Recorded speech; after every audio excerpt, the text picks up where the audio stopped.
Thank you for the opportunity to present this work in this very nice symposium. So I'm going to talk about how unidentified gamma ray sources may be useful for performing dark matter searches, in this case with the Fermi-LAT telescope. So, well, all this part has been covered by Francesca, so it will be pretty quick. We have a plethora of dark matter candidates spanning more than 70 orders of magnitude, from extremely light particles like actions to extremely macroscopic objects like primordial black holes. And in the middle of this, somehow, are WIMPs, which is the focus of this talk. WIMP stands for Weakly Interactive Massive Particle, and this is a good candidate for dark matter because they are thermally produced particles in their early universe, which are decoupled from the plasma, and its abundance is frozen out. Very interestingly, this process, the required cross-section for this process is very similar to that of the electroweak interactions. And as a bonus, you get the correct dark matter abundance. So it's a very nice candidate. Now, with the same picture as Francesca showed, actually, the process is that you have two dark matter particles annihilating into standard model ones. And as a byproduct of this process, you get photons, neutrinos, and cosmic rays. Photons will be gamma rays due to the mass of these WIMPs in principle. And the photons are actually a golden channel in the sense that they are a privileged candidate because they don't, a privileged messenger, because they are not deflected by magnetic fields such as cosmic rays, which are charged, and they're much easier to detect than neutrinos. Of course, you can also use cosmic rays and neutrinos to perform this kind of search. And the master formula here will be this. We have three different parts. We have the flux, which is the gamma ray data. So what do we see in the sky? This is an annihilation cross-section, but we are not going to talk about it now. You have then the J factor, the famous J factor, which is somehow an astrophysical factor which accounts for the dark matter content of the target and how is it distributed, and this last part is critical. And then you have the N gamma, which is a particle physics factor which accounts for the spectrum per annihilation of dark matter. So reviewing the first part, how do we take gamma rays? Well, we have currently two types of observatories, space and ground-based. An example of the space-based is the topic of this talk, which is a Fermi-LAT satellite. And the ground-based technique is based upon the Cherenkov effect, like MAGIC, which are some talks here. And both types are complementary in many ways. These are some technicalities of Fermi-LAT, but I would like to center here on the field of view, which is huge, 2.4 steradians. This means that we can survey the whole sky every 3 hours, more or less. And therefore, we can get a sky map like this in galactic coordinates. This would be the galactic plane. This is the 8-year sky map. Now, if we want to search for dark matter here, we have to predict where is this dark matter. And for this, we have to use this J factor, the astrophysical one. So when you go to the predictions of dark matter, you get a sky map like this, which is a dark matter annihilation simulated signal. And the question is, therefore, if you can accommodate or reconcile this map into this one. And more importantly, if we have already detected some hints of dark matter. This map is actually a combination of many targets, as Francesca also showed, from the galactic center, which will be covered in the next talk by Mattia, to a galaxy cluster, the famous dwarf spheroidal galaxies. And we will focus here on the dark satellites. So what are dark satellites?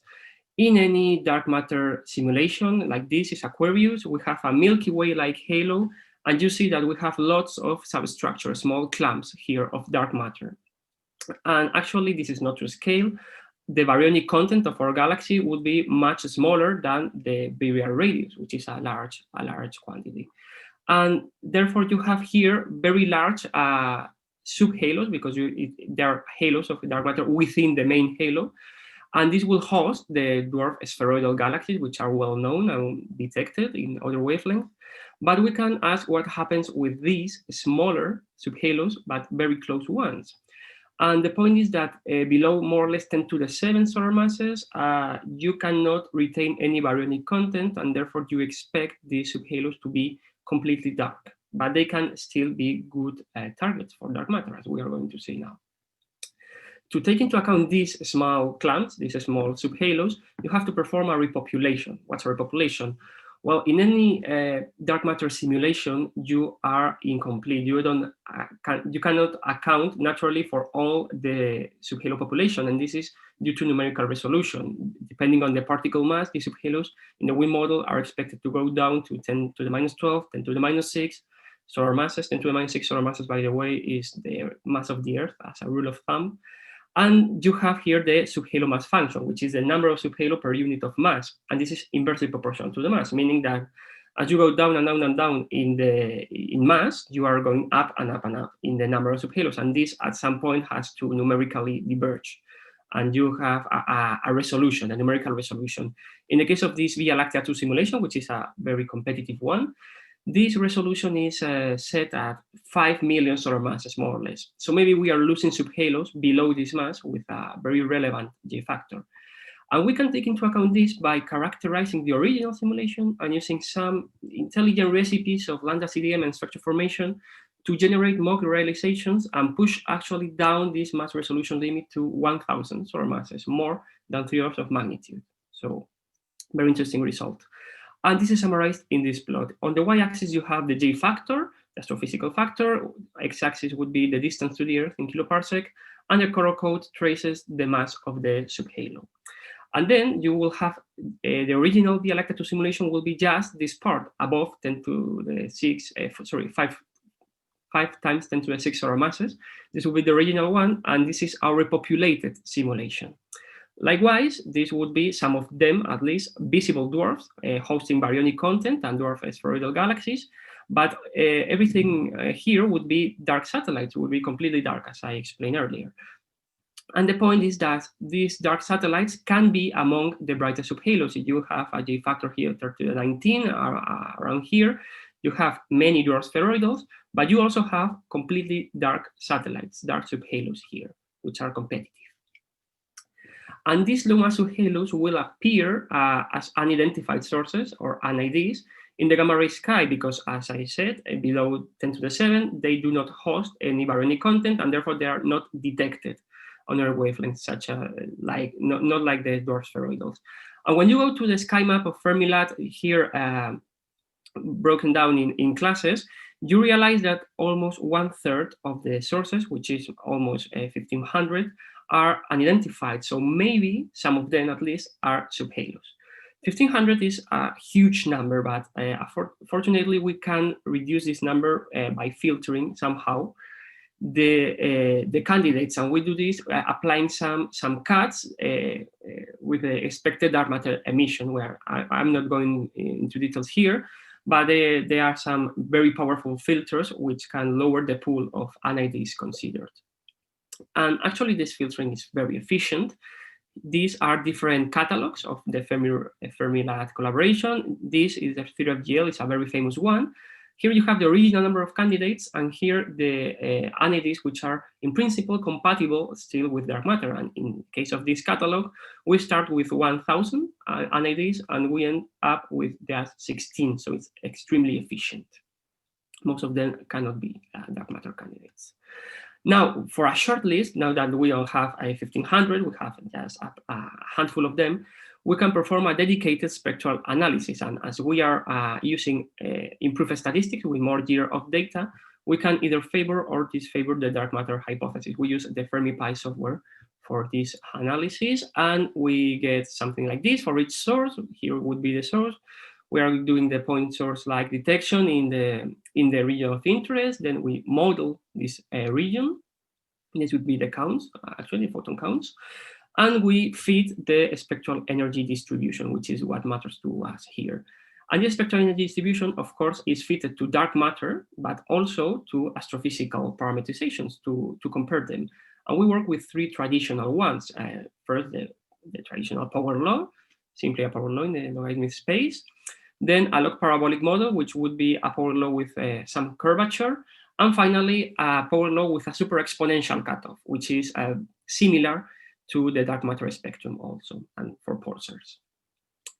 And we can perform or compute the preference of each model via this general likelihood ratio test. This would be a likelihood ratio test, but we have an additional factor accounting for the difference of degree of freedom in the models. And we obtain this delta TS. If this delta TS is positive, it means that we are preferring dark matter over an astrophysical explanation. And of course, we would require at least this delta TS to be larger than 25 to say that we may have something here.